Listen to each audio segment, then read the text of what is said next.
that's just what they'll do.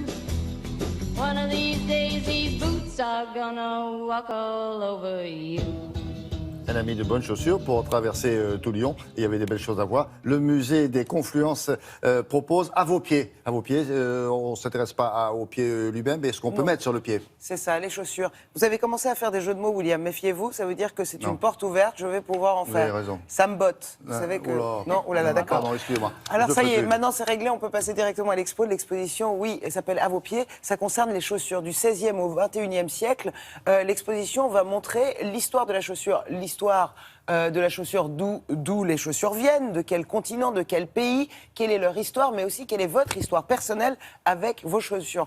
Parce que visiblement, ce qu'on apprend dans cette exposition, c'est que les chaussures parlent, ont une petite bouche, discutent, racontent un peu votre histoire, vous, votre personnalité, ce que vous faites dans la vie, etc. Montrez-moi vos chaussures d'ailleurs, William. Voilà. Et je vous dirais est-ce qu'on peut regarder vos chaussures? Est-ce que la caméra peut aller sur vos chaussures? Il faut voir l'ensemble des chaussures d'une même Non, moi je vois dans vos chaussures que vous êtes un homme feu, un homme glace. Vous êtes un homme feu, un homme glace. Feu. Vous paraissez comme ça très solide, mais il y a une fragilité en vous. C'est ce que montre cette exposition. C'est que ne vous fiez pas à cette première image de ces chaussures à talons, baskets, machin. Vous allez voir vos chaussures par les chaussures de William. On reviendra d'ailleurs après cette exposition sur les chaussures de William. Vous allez mieux connaître William. En attendant, regardez l'expo. Ça se passe au musée des Confluences à Lyon. Le musée des Confluences conserve un nombre intéressant de chaussures. C'est un ensemble, donc ce sont des chaussures qui sont un petit peu disséminées dans plein de collections. Donc on a eu envie de les rassembler, et une fois rassemblées, on s'est un peu laissé guider par ce qu'elles racontaient. Et c'est comme ça qu'on a voulu les mettre en avant pour la première fois ici.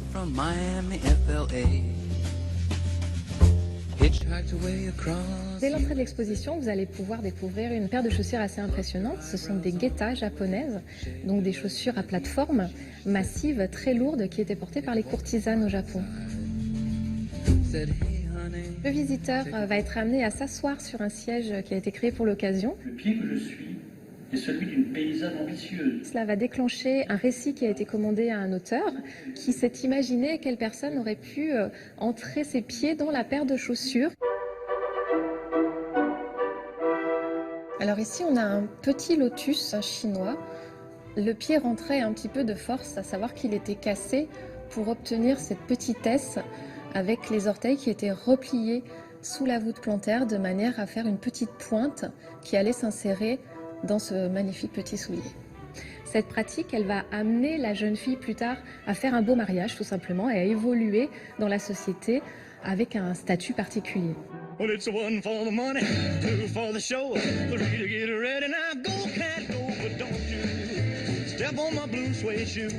mocassin, il a vraiment une représentation symbolique importante de revendication de son appartenance à la culture amérindienne.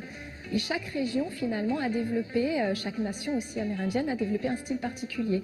Et ça donne de magnifiques mocassins. Alors ici, on a un beau décor en piquant de porc-épic qui était réalisé par les femmes amérindiennes. Et puis ce qui est intéressant, c'est qu'on voit aussi un très beau décor floral en perles de verre et en soie qui a été importé par les Européens.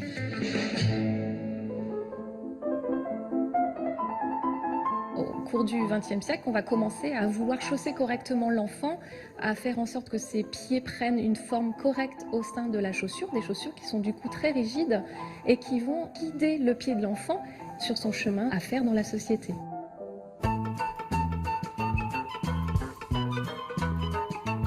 Parfois, on contraint encore aujourd'hui notre pied à rentrer dans des chaussures pour accéder à un statut particulier ou accéder à une fonction particulière. Et ça va être le cas, par exemple, des hauts talons.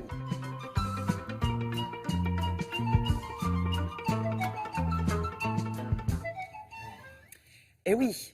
Et donc, ce qui est intéressant, c'est qu'on a l'impression que les contraintes, vous savez, les pieds bandés, on faisait ça au Japon, etc.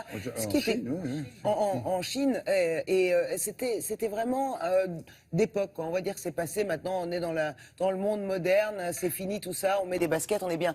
Mais les talons aujourd'hui, quand on met des talons de 12 cm, c'est la même chose. Ça veut dire qu'on a toujours la même histoire avec la chaussure. Qu'est-ce qu'on veut montrer? On veut paraître. Voilà, et on veut plaire, évidemment. C'est souvent quand même ça. On se fait mal aux pieds Oui. pour plaire aux hommes. Et ça, c'est dégueulasse. Mais vous avez quand même jusqu'au 30 Mais avril. on n'y est pour rien, on pour vous a y pas aller. obligé. Hein. Ah, on nous a nous, pas ici, obligés. on vous aime beaucoup en basket. Ah ouais? Ouais, c'est vrai. On nous aime beaucoup en basket, je C'est vrai, retiens. je Fini retiens, ici, fini. si je vois une personne avec des vous talons le ici. confirme. Ouais. C'est un hommage d'ailleurs, ce reportage à votre amie Muriel Robin. Oui, Ouais. les parents avaient Ouais. une boutique de chaussures à Saint-Étienne, À elle Saint-Étienne. y a travaillé d'ailleurs. Bien Voilà. sûr, bien sûr. J'embrasse Muriel Robin, j'en profite. Bisous. Vous savez qu'elle a appris à parler français quand elle était toute petite en écoutant les sketchs de Muriel Robin. Absolument. Ouais. C'est vrai, mais enfin, on en reparle. Avec des talons. Bon, je dis pas que vous pouvez la retrouver sur scène. J'ai dit ça, moi? Non? Ou alors, franchement, je l'ai pas Voilà. dit. Vous avez entendu ça, vous? Ouais, moi non plus. Parfait.